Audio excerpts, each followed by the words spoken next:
Hello, my name is Muhammad Alif Afzan. So, today I will explain about the synopsis of Snowpiercer. This story is about the survival of Earth, Second Ice Age, live out their day on the luxury train plowed through ice and snow.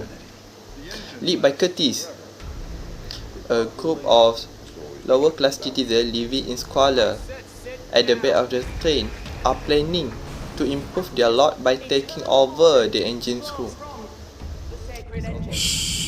Oh, sorry guys.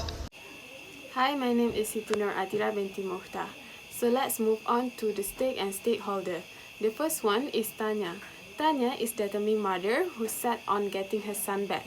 Her son, Tim, was taken by Cloudy and were brought to the front of the train. Despite not possessing the qualities of a fighter, she nonetheless takes part in the rebellion and speaks for the train enders. Okay, second is Gilliam. He is a elder of Tail section, also mentor to Curtis, grooming him to become a leader of revolution to help people free from a horrified condition of the train. That's all from me.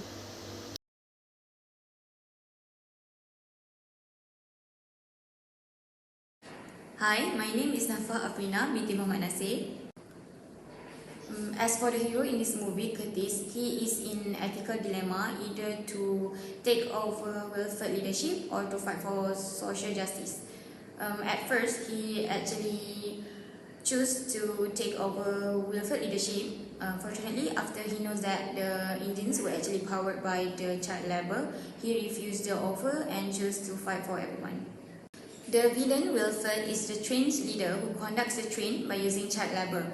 He actually plans the revolt to ensure the train's population is on a sustainable level, although he knows that the power supply for the engines come from the tail and passenger.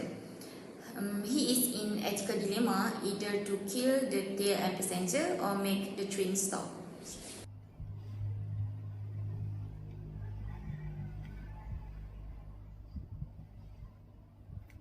The villain from this movie is Mr. Wilfred. In consequentialism theory, the right or wrong action will be determined through its consequences. In the movie of Snowpiercer, the action taken by Mr. Wilfred from consequentialist point of view is to continue Snowpiercer's operation at all costs as to keep humanity alive. The formation of second ice caused the Snowpiercer to become the most important place for humanity.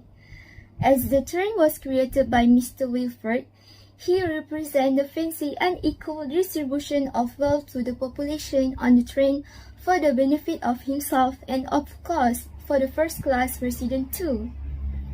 For the third passenger, Mr. Wilfred used the method of population control by committing occasional indiscriminate for optimum balance. There are many scenes in this movie that lead to unethical humanity. For instance, small children from the tail section are being trapped as replacement part for existing engine machinery. It shows that the tail section only serves to provide labor resource to the train. Also, they only provide protein bars to the tail resident for the day while steak and sushi meal for the first class. This is contrary to the intended goal for humanity. Thus, the action taken by Mr. Wilfred is wrong due to the tall resident as a larger peoples will not get equal humanity among them.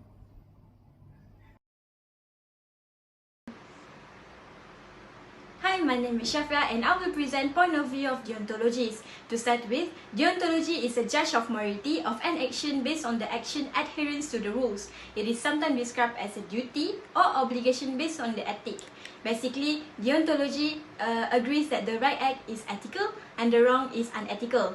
From the movie, it is obvious that there is a struggle between the social classes. Curtis, the hero of the movie, finds that there is an inequality between the rich and the poor. So he felt that we are human and we should be treated equally. Therefore, he decided to meet the owner of the engine, Wilfred. all his way to the front of the train, there's a lot of people died, especially from the tail enders. However, this section is right even though it brings harm. Next, at the end of the movie, Curtis tells an even darker story of resource scarcity facing by the tail enders. For the first few months staying in the train, they do not have food to eat. In desperation, they resorted to cannibalism. Despite the fact that they need to survive, they should not eat someone's body. Therefore, this action is wrong and unethical, even though it maximizes the utility. Thank you. So what ethical action based on the golden rule would we have taken if we were in the villain's shoes? The golden rule states that treat others the way you want to be treated. And based on that principle, if we were in the antagonist's shoes, then we would have tried to revamp the whole train societal system because it is too inhumane, brutal, and counterproductive. It is no easy task because the train itself is meant as an allegory to how modern society works. We can start with first assigning jobs to passengers based on merit and not societal class. The passengers would need to earn their place in the train and not because they are more privileged. Find out other ways to maintain the train's engine without the need to take children from their parents and use them as slaves.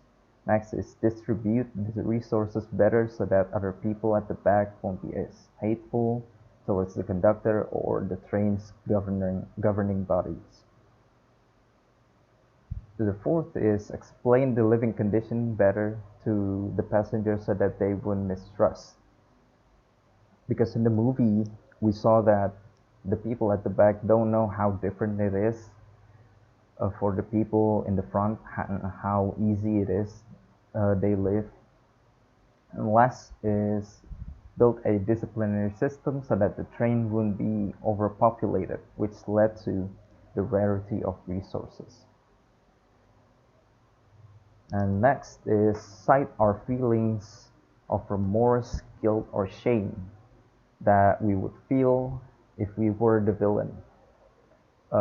If we were the antagonist, we would feel ashamed because that is the best we can do to preserve the human race, more so the preservation of humanity itself. Treating people like cattle and kidnapping children, even if the earth eventually warms up for humans to live outside again, the ones that exits the train wouldn't be the same being as the ones that enters them in the first place. So for the conclusion, Snowpiercer is an entrancing portrayal that has the potential to be useful in sustainability education.